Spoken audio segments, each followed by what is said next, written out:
Hello बच्चों, welcome to our chemistry class. In today's class, we'll be continuing chapter number 9 of your NCERT book titled as Coordination Compounds. So बच्चों, as you already know that in the previous lecture I had begun this chapter over where I had taught you some basics regarding coordination compounds which include Werner's theory of coordination compounds, जिसके अंदर बच्चों दो बहुत ही important terms थे, primary valency, secondary valency. तो वहाँ से वो दो बातें आती हैं, आपको वो दोनों पता होनी चाहिए. उसके बाद I was telling you some important definitions related to coordination compounds, जिनमें से 3 डेफिनेशंस मैं आपको बता चुका था. पहली डेफिनेशन थी बच्चों कोऑर्डिनेशन एंटाइटी क्या होता है. अगली थी सेंट्रल एटम, आपको अच्छे से मालूम है. फिर थी बच्चों लिगेंड्स, और लिगेंड्स में एक इम्पॉर्टेंट पार्ट था उनका टाइप्स. तो वो सब आपको हम पढ़ा चुके हैं. तो मैं ये आशा करता हूँ कि आपने लिगेंड्स के टाइप्स को अच्छे समझ लिया है, अच्छे से पढ़ लिया है. And as I had not received any doubt from your end, so now I am continuing forward by defining some more definitions which are related to coordination compounds. तो बच्चों शुरू करते हैं. पहले हम आपको डिफाइन करेंगे coordination number. And remember one more thing कि इसी लेक्चर में आपको हम सिखाने वाले हैं बच्चों नोमेनक्लेचर ऑफ कोऑर्डिनेशन कंपाउंड्स, कि आप कैसे नेम करते हो कोऑर्डिनेशन कंपाउंड्स को. So it's a very important lecture, क्योंकि वो एक ऐसा पार्ट है नोमेनक्लेचर का जो आप एक्सपेक्ट कर सकते हो आपके एग्जाम में आएगा. ओके और वो 1 या 2 मार्कर क्वेश्चंस में आता है. सो बी अटेंटिव. पहले आप थोड़े डेफिनेशंस पढ़ लीजिए, जिसमें से पहली डेफिनेशन है जो आपको हम पढ़ाने वाले हैं बच्चों, वो है कोऑर्डिनेशन नंबर क्या होता है. सो कोऑर्डिनेशन नंबर की डेफिनेशन को ध्यान से देखना. अगर आपने डेफिनेशन को समझ लिया सो आप इस डेफिनेशन को, इस टर्म को अच्छे समझ पाओगे. सो बच्चों कोऑर्डिनेशन नंबर ये किसी भी कॉम्प्लेक्स के सेंट्रल एटम से लिंक्ड एक नंबर होता है, और ये बराबर होता है, it is equal to the number of ligand donor atoms, कि जितने एटम्स कोऑर्डिनेशन कॉम्प्लेक्स के अंदर इलेक्ट्रॉन डोनेट कर सकते हैं, इलेक्ट्रॉन जितने डोनेट कर सकते हैं उसी को आप बोलते हो coordination number of that particular complex और कंपाउंड. तो पहले आपको मैं लिखवा देता हूँ that coordination number is defined as the number of ligand donors. अब ये लिगेंड डोनर्स क्या होता है ये मैं आपको बता चुका था बच्चों प्रीवियस लेक्चर में. आप चाहो तो लिगेंड डोनर्स को बच्चों इलेक्ट्रॉन से भी रिप्लेस कर सकते हो, ठीक है. So ligand donor atoms to which the metal is directly bonded.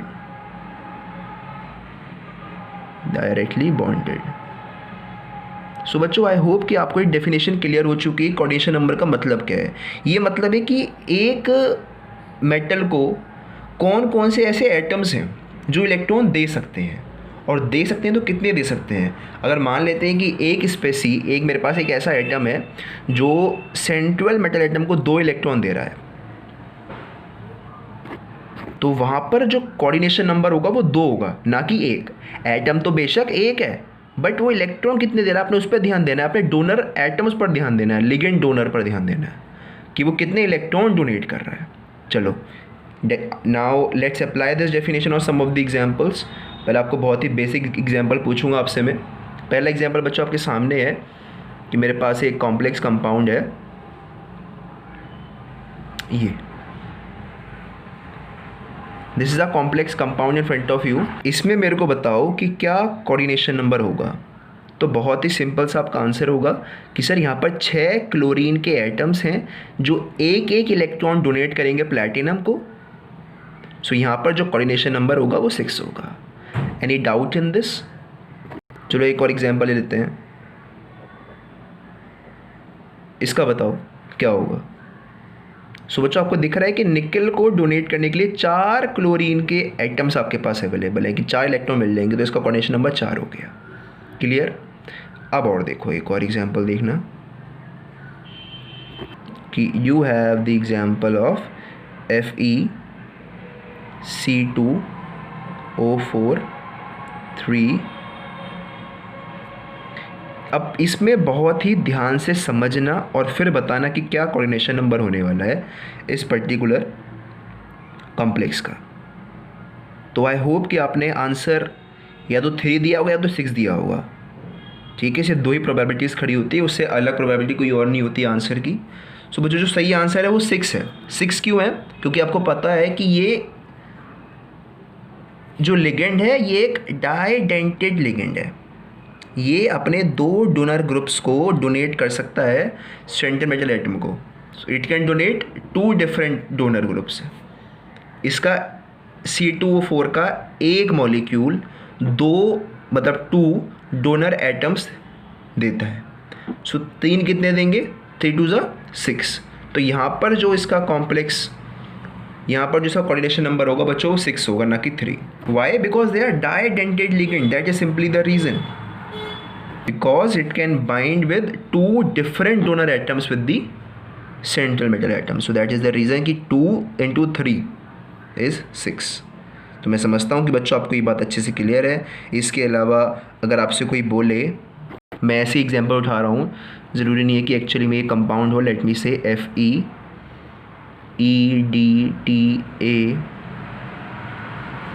Okay, and let this be 2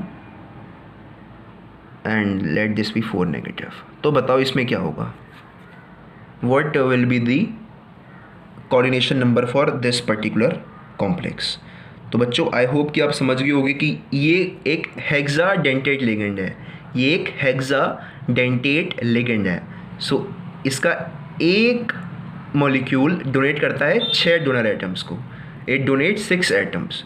सो 6 2 12। तो यहाँ पर नंबर होगा 12, ना कि 2।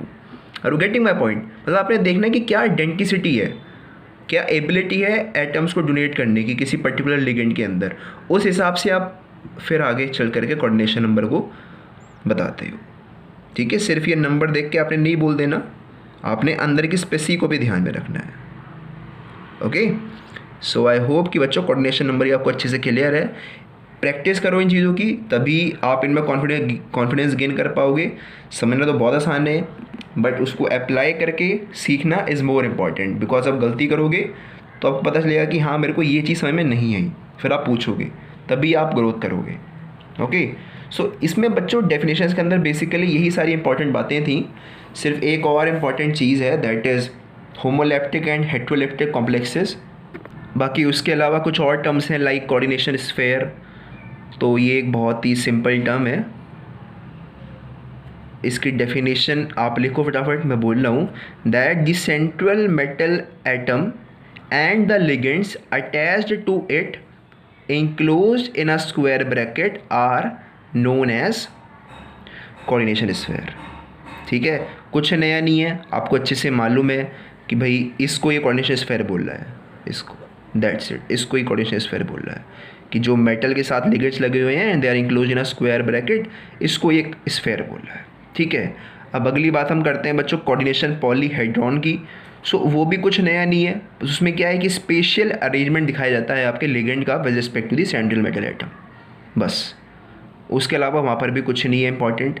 सो वो भी आप डिफाइन कर लो, चलो बेशक, बट एग्जाम में तो आपके आता नहीं वो डेफिनेशन, उसकी आगे काम आएगी, श्योर आगे काम आएगी। ये इस वर्ड को आगे हम यूज़ करेंगे in case of isomerisation, but अभी के लिए इंपॉर्टेंट नहीं है।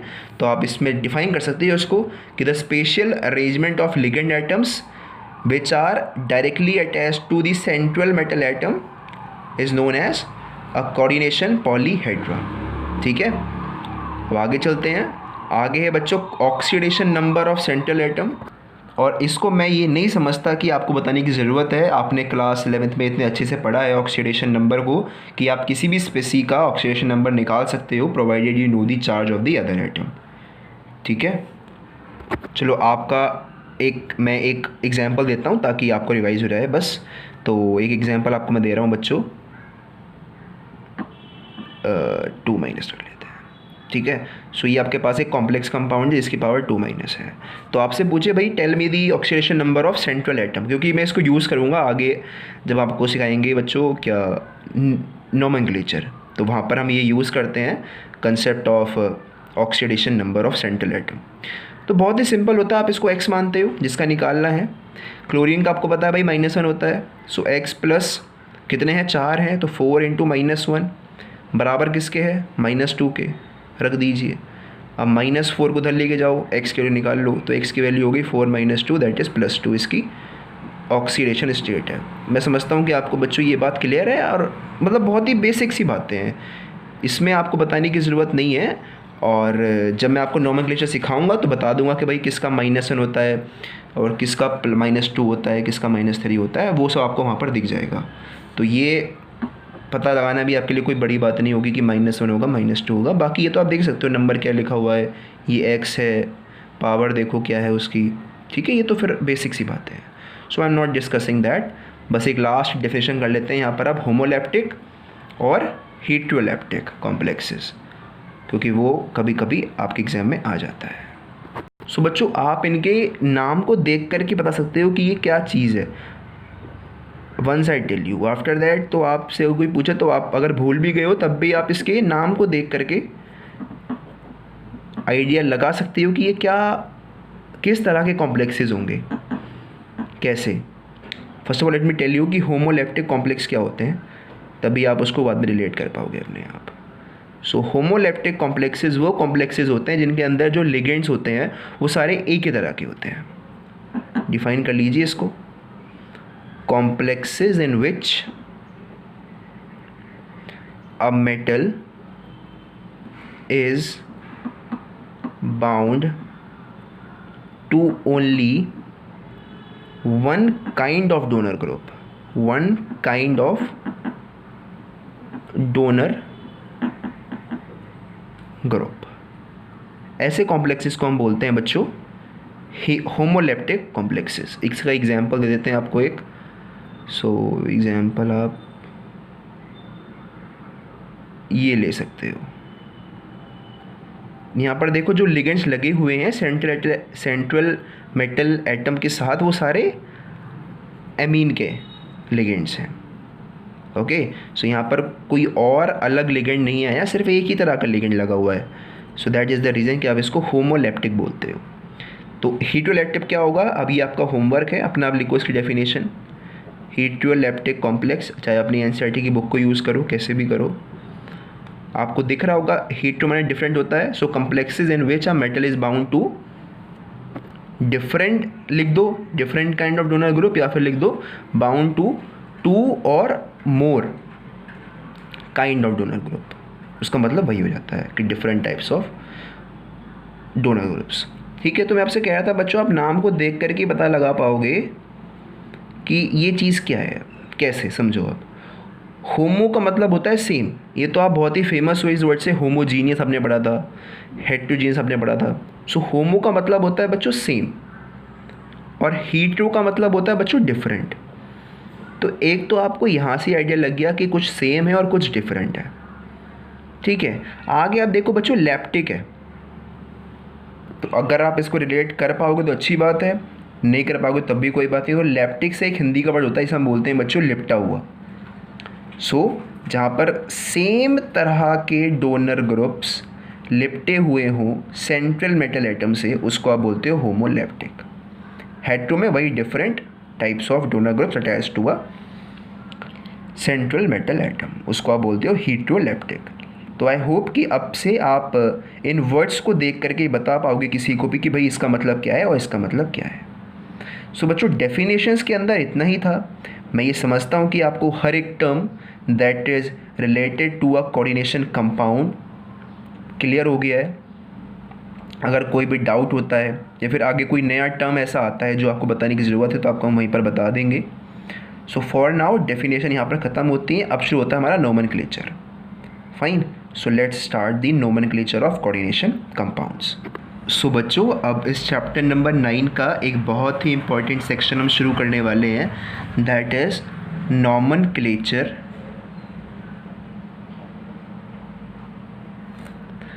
Of coordination compounds. तो इसको ध्यान से समझना, बहुत ही सिंपल चीज़ है। एक्चुअली ये समझने से ज़्यादा अप्लाई करने वाली चीज़ है, ठीक है। पहले आप समझो, समझने के बाद इसको अप्लाई करो, तभी आप सीख पाओगे। इसमें ये नहीं है कि आपने समझ लिया आपको आ गया, दैट्स इट, आपका काम ख़त्म हो गया। नहीं, यहाँ पर आपने समझना है और उसके बाद इसको अप्लाई करना है, क्योंकि आपके एग्ज़ाम में इसमें से इसकी एप्लीकेशन नहीं आने वाली है। वो आपसे ये नहीं पूछेंगे right the rules of nomenclature, आपसे ऐसे नहीं बोलेंगे। आपको वो एक कोऑर्डिनेशन कंपाउंड दे देंगे, आपसे पूछेंगे इसका नाम बताओ, या फिर हो सकता है कि आपको नाम दे दें, आपसे पूछे इसका फॉर्मूला लिखो। तो यही दो काम वो पूछेगा इस सेक्शन में से।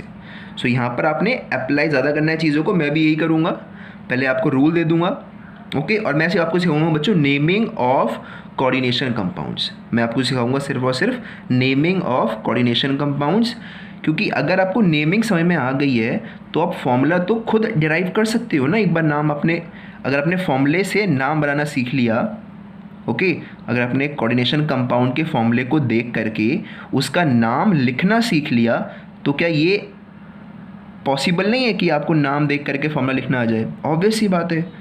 तो दैट इज़ द रीज़न कि बच्चों बहुत ही आसान है, आप बस अभी नेमिंग पर ध्यान दो। बहुत ही सिंपल रूल्स होते हैं नेमिंग के कोऑर्डिनेशन कॉम्प्लेक्सेस के अंदर। चलो तो नेमिंग शुरू करते हैं। अब तो पहले ही समझ लो कि कोऑर्डिनेशन कंपाउंड एक ऐसा कंपाउंड है जो कि स्क्वायर ब्रैकेट के अंदर रखा हुआ है। इसकी कुछ पावर होती है, एक्स मान लेते हैं, ये होता है, ठीक है। ये एक स्क्वायर ब्रैकेट के अंदर रखी हुई चीज़ को हम बोलते हैं कोऑर्डिनेशन कंपाउंड। अब जो बाहर से चीज़ आती है, जो चीज़ बाहर से आती है जिसको हम बोलते हैं काउंटर आयन, वो हो सकता है कि एक एनायन हो, या फिर हो सकता है कि वो एक कैटायन हो। तो जब वो कैटायन होगा तो बच्चों वो इस कॉम्प्लेक्स के पीछे रखा हुआ होगा, और जब वो एनायन होगा तो वो इस कॉम्प्लेक्स के बाद में रखा हुआ होगा। क्या इतनी बात आपको अंडरस्टूड है?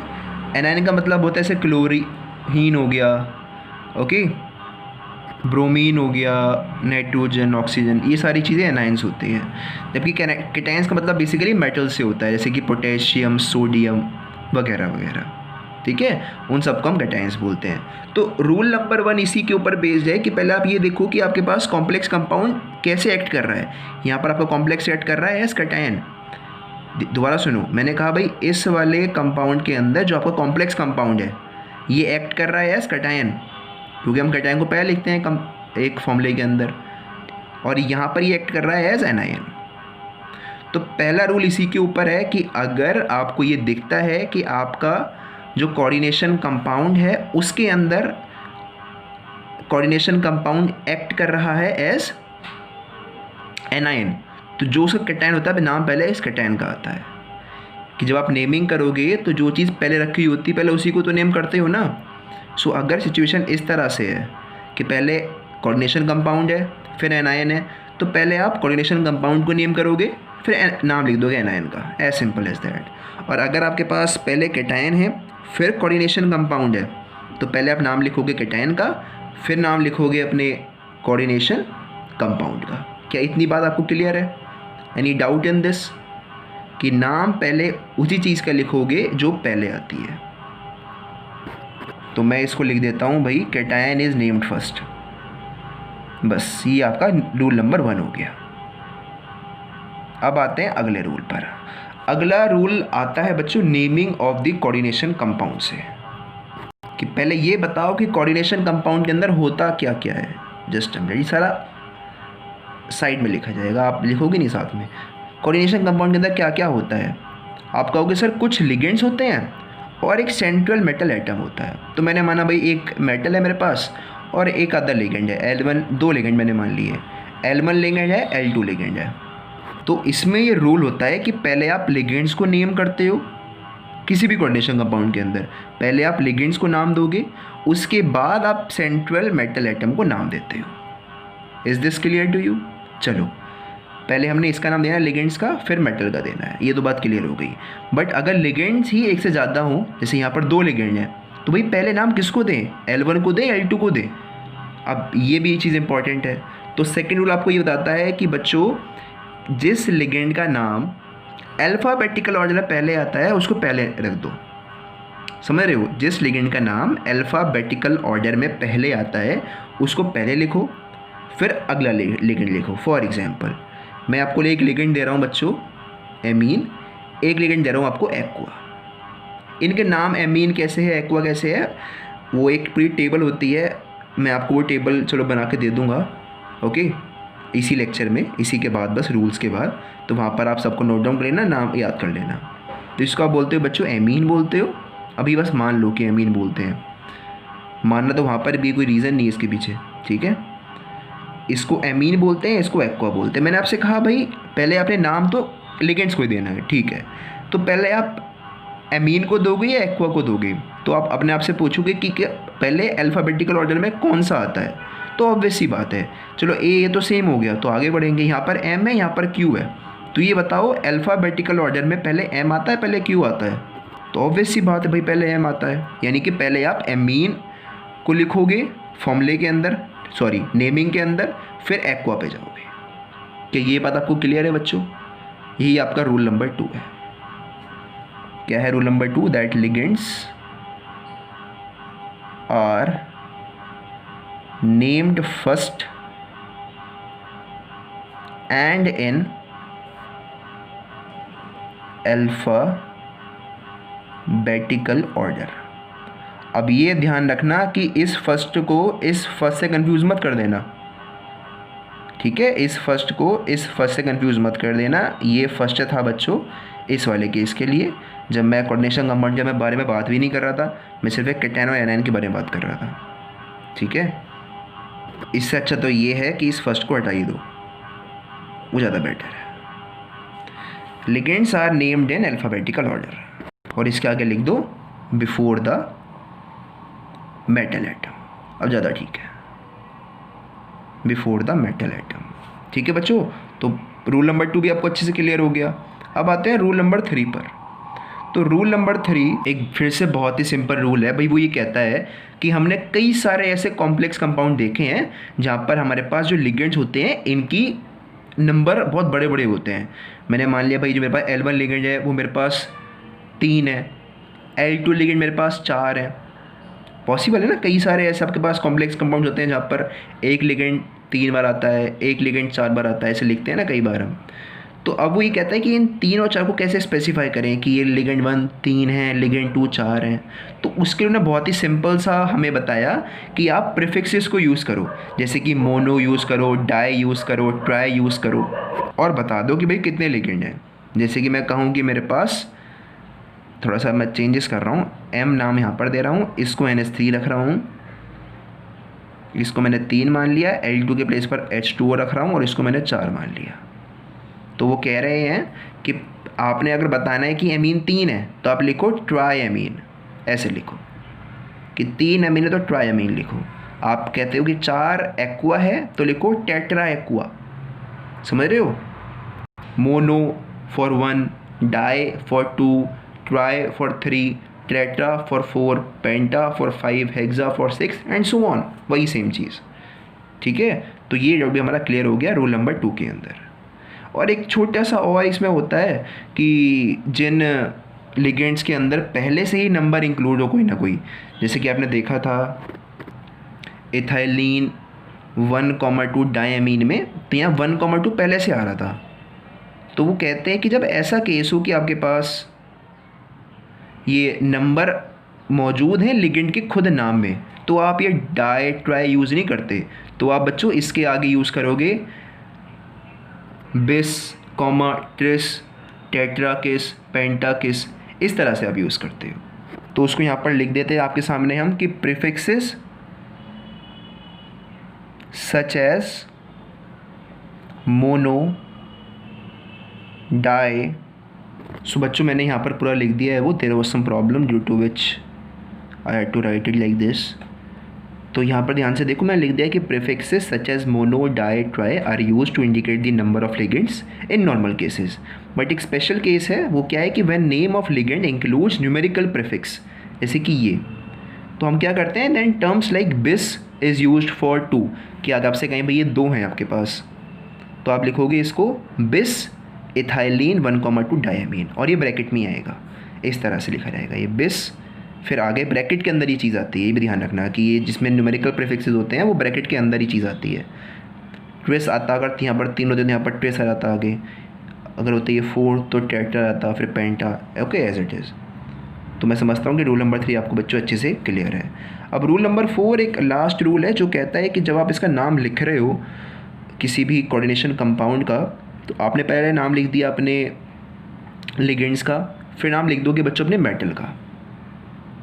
तो मेटल का नाम लिखते वक्त आपने एक बात पर ध्यान देना होता है बच्चों, वो ये होता है कि आपका कॉम्प्लेक्स कंपाउंड एक एनायन की तरह एक्ट कर रहा है फिर कैटायन की तरह एक्ट कर रहा है। क्योंकि अगर वो एक्ट कर रहा है एज कैटायन, जैसे कि यहाँ पर मैं कहूँ कि ये इस तरह का है कुछ, आगे मैंने Cl लिख दिया, तो यहाँ पर वो एक्ट कर रहा है एज कैटायन, एनायन ये है, तो यहाँ पर तो आप जैसे नॉर्मली नाम देते हो मेटल का वैसे ही दे दोगे।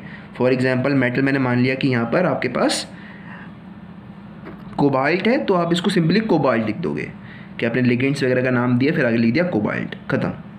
बट अगर ये एक्ट कर रहा है एज एनायन, तो वहाँ पर आप बच्चों एक काम करते हो कि एनायन के केस में आप क्या करते हो कि इस मेटल को आप सिंपली नेम ना करके इसके नाम के आगे आप ATE लगा देते हो। यानी कि अगर ये एक्ट कर रहा होता है एज एनायन, यानी कि इससे पहले कोई और मेटल रखा होता, जैसे कि मैंने आपको यहाँ पर दिखाया था कि अगर आपका कॉम्प्लेक्स एक्ट कर रहा है एज एनायन इस वाले केस में, तो यहाँ पर आप क्या करते हो कि सेंट्रल मेटल एटम के लिए आप उसका नाम सिंपली ना दे करके उसके नाम के आगे ATE जोड़ देते हो। फॉर एग्जांपल यहाँ पर अगर होता कोबाल्ट तो आप लिखते कोबाल्टेट, ठीक है। बस ये सिंपल सी एक बात थी। सो इसको भी यहाँ पर आप लिख लीजिए कि अगर कॉम्प्लेक्स हमारा कैटायन है फिर तो कोई बात ही नहीं, if complex is cation the metal is named self, the metal is named same as that of the element,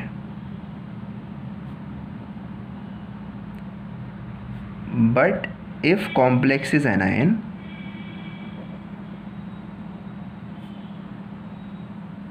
then the name of metal ends with ATE।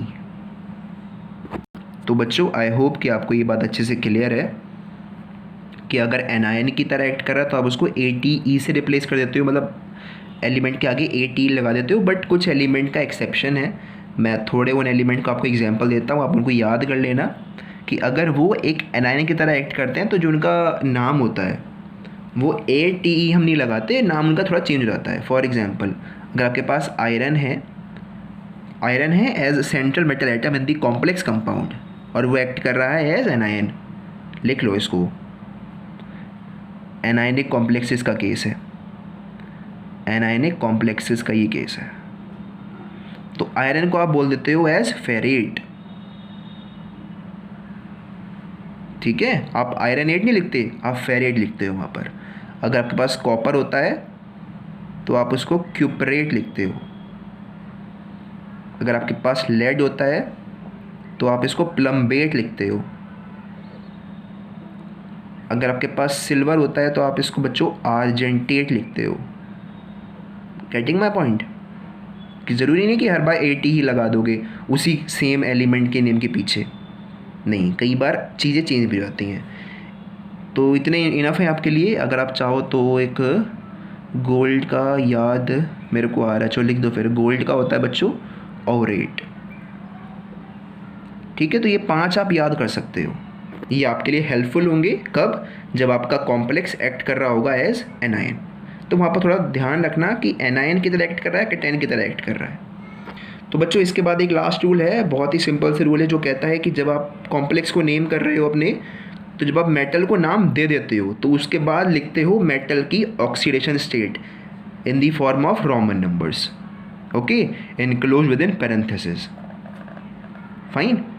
तो ये और लिख दो लास्ट में कि oxidation state of metal is indicated by Roman number in parenthesis. I hope कि आपको याद मतलब पता है कि क्या होता है पैरेंथेसिस। ये इस तरह के ब्रैकेट्स होते हैं, इसको ब्रैकेट नहीं बोलते, इसको पैरेंथेसिस बोलते हैं, ठीक है। सो बच्चों ये कुछ रूल्स हैं, बहुत सिंपल से रूल है। आपने रूल को याद मतलब रूल को वैसे याद नहीं करना, बट रूल को समझना है और इसको अप्लाई करना है आगे। कि पहले ये देख लो कि भाई आपका चीज़ क्या है, कॉम्प्लेक्स कैटायन है, एनायन है। कैटायन है तो पहले कॉम्प्लेक्स को ही नेम करोगे, तभी आगे जाओगे, जो भी एनायन है उसको तो सिंपली नेम कर दोगे। अगर कोई और कैटायन प्रेजेंट है पहले कैटायन को नाम दो, फिर कॉम्प्लेक्स को नाम देना शुरू करो। यहाँ से हम शुरू कर रहे हैं कॉम्प्लेक्स को नाम देना, रूल नंबर 2 से।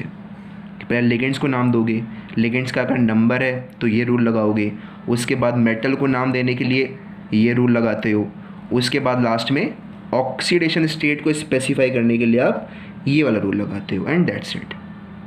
ये ही रूल्स हैं बच्चों जिससे आप अपनी नेमिंग कर लेते हो। सो अब करते हैं बच्चों कुछ एग्जाम्पल्स।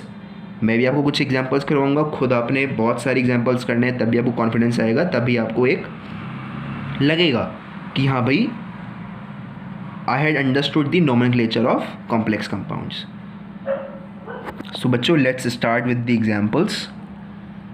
तो ध्यान से देखो एग्जाम्पल को। पहला एग्जाम्पल आपके सामने हम रख रहे हैं और एग्जाम्पल कुछ इस तरह से है कि आपके पास पहले उसने सोडियम दे रखा है और अंदर है बच्चों ये इस तरह से। इसको आप अब नेम करो अपने आप, कोशिश करो एक बार। ये बहुत ही सिंपल सा है।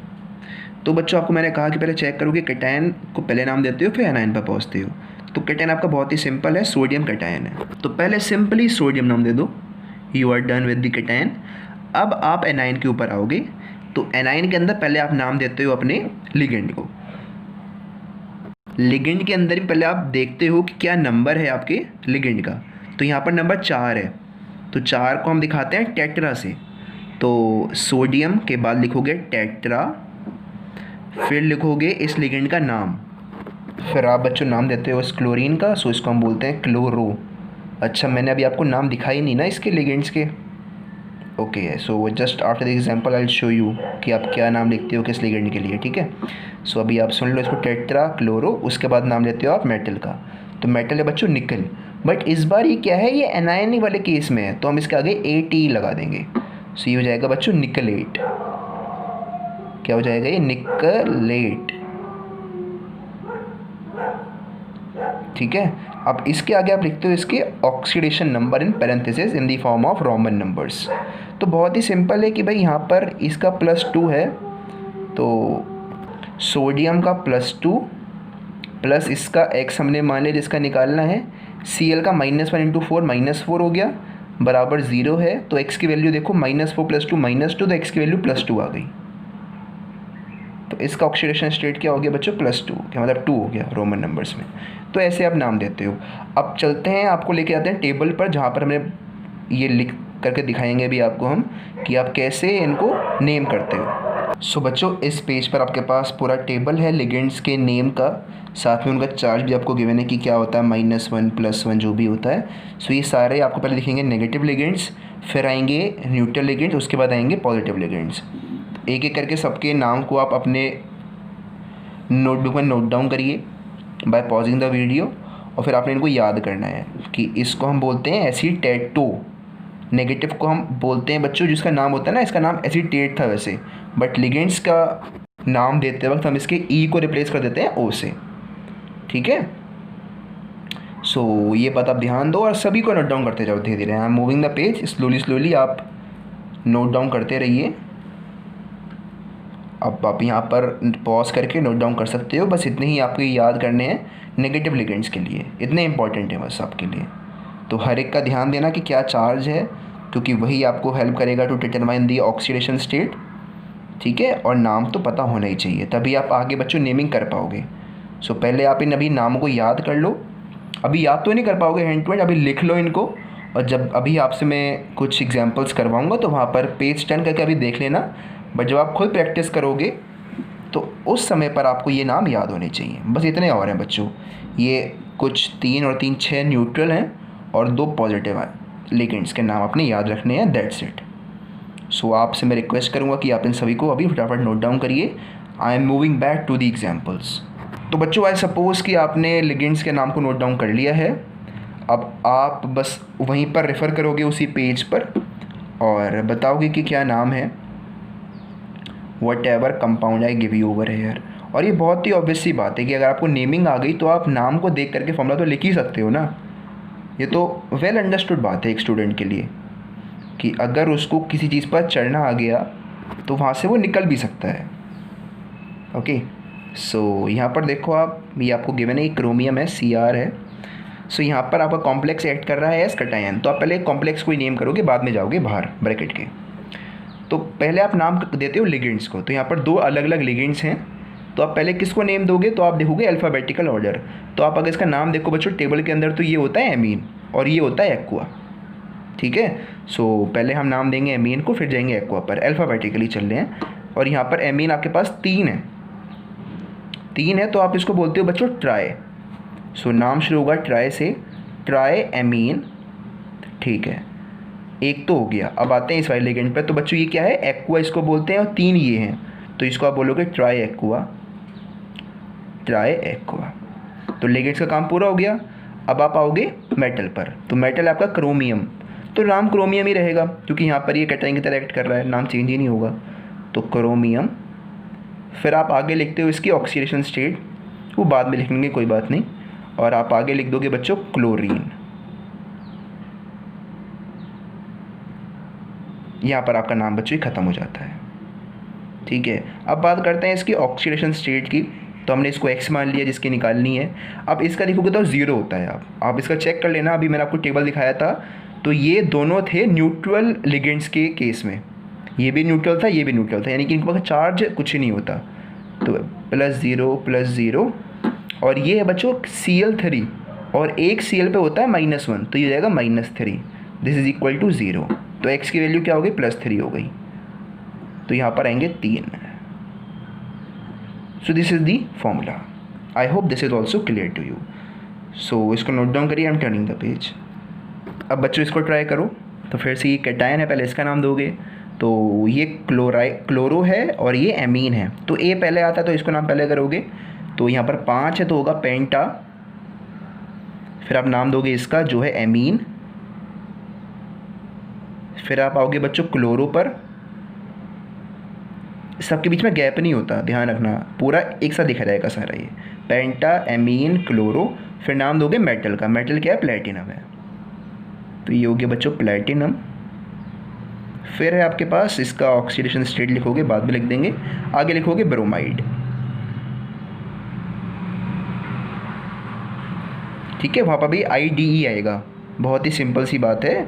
आप NaCl को क्या लिखते हो, सोडियम क्लोराइड लिखते हो ना, सोडियम क्लोरीन थोड़ा लिखते हो, तो वहाँ पर शायद मैंने INE लिखा था ना पिछले वाले केस में, तो वहाँ पर IDE आएगा। So this is bromide. अब बच्चों यहाँ पर आपने लिखनी है इसकी ऑक्सीडेशन स्टेट, तो मैं बाबा नहीं बताऊँगा, आप खुद निकाल सकते हो, या इसकी दिखा देता हूँ निकाल के आपको। यहाँ पर x मान लो, इसकी 0 है, मत काउंट करो, आगे बढ़ो, क्लोरीन एक ही है तो -1 हो गया, इसका -1 × 3 -3 होता है, तो ये ओवरऑल कितना हो गया, -1 -3 -4, तो x की वैल्यू 4 हो जाएगी, इधर ले जाओगे तो यहाँ पर बच्चों 4 आ जाएगा, ये इसका नाम हो गया। I hope this is also clear to you. तो और करते हैं अभी एग्जाम्पल्स, ये करते हैं इस बार, अच्छा एग्जाम्पल है, ये बताओ इस बार इसका नेमिंग क्या होगी बच्चों। तो पहले आप लिगेंड को नेम करोगे, लिगेंड में भी चलोगे आप कैसे, अल्फ़ाबेटिकली। तो एक ये है EN, पता है क्या होता है EN बच्चों, एक और फॉर्म है टू एक्सप्रेस इथाइलिन 1,2 डायमीन को एक्सप्रेस करने की एक और फॉर्म है। ठीक है, NH2CH2CH2NH2 को वो ऐसे लिखे या फिर EN लिख दे, बात एक ही होती है।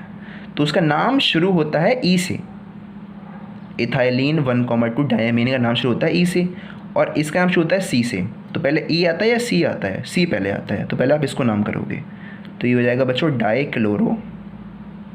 अब आप इसके नाम पर आओगे, तो यहाँ पर बच्चों 2 हैं, तो मैं आपको बता चुका हूँ जिन लिगेंड्स के नेम के अंदर 1 2 मतलब कोई भी न्यूमेरिकल नंबर आता है, उनके पहले आप इन नंबर्स को दिखाते हो बाय बिस, ट्रिस, टेट्राकिस। तो यहाँ पर 2 है, तो यहाँ पर बच्चों बिस आएगा। यहाँ पर आपने ध्यान देना था, बस ये इसमें नया था, बाकी तो आगे आप लिख ही लोगे। ये थाइलीन जो भी है इसका नाम 1,2 डायमीन। फिर इसके बाद मेटल को नेम कर दो, प्लेटिनम है, प्लेटिनम होता है ना, स्पेलिंग गलत होगी, ठीक कर लेना अपने आप, प्लेटिनम। उसके बाद यहाँ पर लिखोगे ऑक्सीडेशन स्टेट, आगे लिख दोगे क्लोराइड। अब ऑक्सीडेशन स्टेट निकालना बच्चों फिर से बहुत आसान है। This is neutral. आप बस क्लोरीन को देखोगे तो -2 यहाँ से, -2 यहाँ से, तो -2 -4 होता है, तो यहाँ पर आएगा बच्चों 4। एक और एग्जांपल लेते हैं, इसमें EN काउंट होता है, तो वो ले लेते हैं बच्चों कोबाल्ट का। ठीक है, इस पूरे को whole twice, SO4 whole thrice. अब इसका बताओ बच्चों क्या होगा? तो बहुत ही सिंपल नाम है इसका। फिर से स्टार्टिंग आपके पास एक ही लिगेंड है, तो इसी से करोगे, तो ये हो जाएगा बच्चों ट्रिस, ब्रैकेट में जो भी इसका नाम है ऊपर वही वाला सेम ये वाला यहाँ पर आएगा। उसके बाद आएगा मेटल का नेम, कोबाल्ट है। फिर आएगी इसकी ऑक्सीडेशन स्टेट, बाद में देख लेंगे। फिर आएगा बच्चों ये सल्फेट। ठीक है, अब यहाँ पर ये तो भाई वो है न्यूट्रल है, तो इस पर तो कोई फ़र्क नहीं पड़ेगा। फ़र्क पड़ेगा सिर्फ और सिर्फ SO4 से। तो इस पर देखो कितना चार्ज है, 3 चार्ज है, तो इसका -3 जाकर के +3 हो जाएगा, तो यहाँ पर आएगा बच्चों 3। ये इसका फॉर्मूला, वो सॉरी नेमिंग हो गई। ठीक है, अब आगे चलते हैं, एक और क्वेश्चन करते हैं, बहुत ही सिंपल सा है। FeCO5, इसका बताओ। तो इसका नाम देखो जाकर के क्या होता है उस टेबल में, तो आपको पता चलेगा कि नाम इसका होता है बच्चों कार्बोनिल। तो ये हो गया पेंटा कार्बोनाइल, ये हो जाएगा बच्चों आयरन। ऑक्सीडेशन स्टेट इसकी कुछ भी नहीं होती, तो 0 मेंशन कर सकते हो, नहीं करना मत करो, कोई बात नहीं, फ़र्क नहीं पड़ता। So this is the formula. और बस एक लास्ट एग्जांपल और करते हैं, फिर लेक्चर ख़त्म करेंगे। बच्चों आपकी बुक में कई सारे एग्जांपल्स हैं, एग्जाम्पल भी हैं, कई सारे क्वेश्चंस भी हैं, NCERT की बुक में ही बहुत सारे हैं, तो आप उन सबको तो ट्राई करोगे ही, साथ में जो प्रीवियस ईयर में आ चुके हैं वो सारे आपको किसी भी बुक के अंदर इकट्ठे मिल जाएंगे, तो उनको ज़रूर ट्राई करना। तो बस इसको अपने आप ट्राई करो इस बार। Let me keep it as CN। चलो इसका बताओ क्या होगा। तो पहले आप इसको नेम करोगे, तो ये क्या है बच्चों, पोटेशियम है। अब आप इसको नेम करोगे लिगेंड को, तो लिगेंड कितने हैं, 6 हैं, तो यहाँ पर आएगा हेक्सा। इसका नाम होता है बच्चों साइनो। फिर आओगे इस पर, अब ध्यान दो कि इसका नाम क्या लिखोगे आप, Fe का। इस बार Fe मतलब ये जो आपका कॉम्प्लेक्स है, it is acting as anion. और मैंने आपको टेबल दिखाया था कि इसको आप आयरन नहीं बोलते जब ये एनायन की तरह एक्ट करता है, इसको आप बोलते हो बच्चों फेरेट। तो ये इसमें एक इंपॉर्टेंट चीज़ थी बस, that I wanted to bring into your concern. तो हेक्सा साइनोफेरेट। ऑक्सीडेशन नंबर बताओ क्या होगा इसका, तो ये -1 लेकर के चलता है, टेबल देखो पता चल जाएगा आपको। तो -1 × 6 इज के आपका बच्चों +4 लेके चलता है, तो +4 + x - 6 = 0। तो आपके पास आया बच्चों 2 + 2, तो वहाँ पर जा कर के तो इसके आगे आप 2 लिख दोगे, आपका क्वेश्चन यहाँ पर ख़त्म हो जाता है। सो इसके अलावा और भी कई सारे एग्जांपल्स जैसे कि मैंने कहा आपकी बुक के अंदर प्रेजेंट हैं, उन सभी को ट्राई करो। जितना आप प्रैक्टिस करोगे उतने आपके अंदर कॉन्फिडेंस आएगा, उतना ही आप ज़्यादा एक्सपर्ट बनोगे नोमेनक्लेचर में, बिकॉज फॉर श्योर क्वेश्चन तो आना ही आना है। ओके, और इसमें कोई बड़ी बात नहीं है कि मैं आपसे कहूँ बच्चों, अब एक क्वेश्चन देखो ज़रा, मैं आपसे कहूँ कि name give the formula for this tetraammine aqua chlorido cobalt third chloride. तो क्या आप इसका फॉर्मूला नहीं लिख सकते? बहुत ही सिंपली लिख सकते हो भाई। अगर आपने नाम लिखना सीख लिया फॉर्मूले से तो आप इसे देख करके फॉर्मूला भी लिख सकते हो, कोई बड़ी बात नहीं है। आपको अच्छे से मालूम है कि पहले स्टार्टिंग मेरी हुई है कॉम्प्लेक्स कंपाउंड से, क्योंकि हम सारे को साथ में लिखते हैं। तो पहले मेरा कॉम्प्लेक्स आएगा, बाद में मेरा जो भी है रखा हुआ है, यहाँ पर क्लोराइड तो यहाँ पर क्लोरीन आएगा। तो यहाँ पर आप Cl लिख दो। हो गया, Cl का काम पहले कर दिया आपने। अब आगे आओ, तो आपको मालूम है कि हम मेटल को सबसे लास्ट में लिखते हैं। तो मेटल हमारा कोबाल्ट है, तो कोबाल्ट लिख दो, क्या है। फिर आओ, कितने आपके पास लिगेंड्स हैं? एक एमीन लिगेंड है, एक एक्वा है, एक क्लोरिडो है। 3 आपके पास लिगेंड्स हैं, तो तीनों को लिख देते हैं। पहले एमीन लिख दो, एक्वा, और फिर क्लोरीन। और इनको बच्चों आप अल्फ़ाबेटिकल ऑर्डर में ही लिखते हो, मतलब जैसे फॉर्मूले में करते हैं वैसे सेम यहाँ पर भी करते हैं, अल्फ़ाबेटिकल ऑर्डर में लिखते होगे आप इसको। अब एमीन का नंबर कितना है? टेट्रा, मतलब 4 है, तो यहाँ पर 4 लिख दो। एक्वा का नंबर है कुछ? नहीं है। नंबर है कुछ? नहीं है। तो बच्चों ध्यान से देखो इस फॉर्मूले को, क्या ये फॉर्मूला ठीक है आपके हिसाब से? मेरे हिसाब से अभी ठीक नहीं है। अब वो ठीक क्यों नहीं है? वो इसकी वजह से ठीक नहीं है। अगर मैं आपसे कहूँ बच्चों बताओ यहाँ पर क्या ऑक्सीडेशन स्टेट है इस समय पर कोबाल्ट की, तो आप कहोगे सर -1 यहाँ से, -1 यहाँ से -2 हो रही है। एक -1 यहाँ से आ गया, ये तो 0 0 है, तो कुछ डोनेट ही नहीं करते। एक -1 यहाँ से आया, एक -1 यहाँ से आया, तो आपके पास अभी 2 ही हो रही है ऑक्सीडेशन स्टेट ऑफ कोबाल्ट। आपको बनानी कितनी है? 3। तो आपने एक और क्लोरीन को ऐड करना है, यानी कि ये जरूर Cl2 होगा, तभी ये बात आपकी सेटिस्फाई हो पाएगी। समझ रहे हो बात को कैसे करते हैं? तो इस पर बहुत ध्यान देना होता है। बस गलती कहाँ होती है बच्चों की? गलती इसमें होती है, और ये एक ऐसी गलती है जो होनी नहीं चाहिए, क्योंकि आपने क्लास 11th में बहुत ही अच्छे से पढ़ा है कंसेप्ट ऑफ ऑक्सीडेशन स्टेट। तो इसको ध्यान में रखना बस, और जो टेबल आपको मैंने दी है उसको ध्यान से पढ़ते रहना। बाकी बच्चों नोमेनक्लेचर बहुत ही सिंपल है, and I hope everything was clear what I was taught to you in today's lecture. Try करो, कोई कंपाउंड होता है जिसका नाम आप नहीं दे पाते, बताओ, I tell you how have you have to name that compound. So for today's lecture that's all, thank you very much.